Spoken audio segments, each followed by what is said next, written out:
This is a romantic city in Colombia, the Wallet City. Meet me at the first doors of the hotel.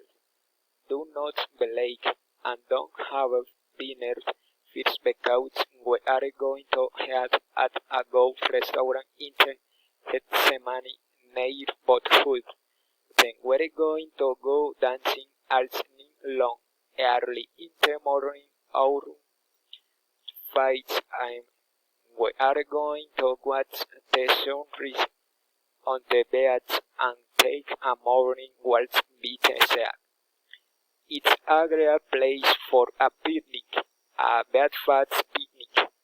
Then we play volleyball on the beach money. We play volleyball on the beach in the summer. You can wear shorts and a t-shirt, but it's water. It's go for the early morning hot. On Sunday night, we're going to Wells. It's a surprise. See you Saturday.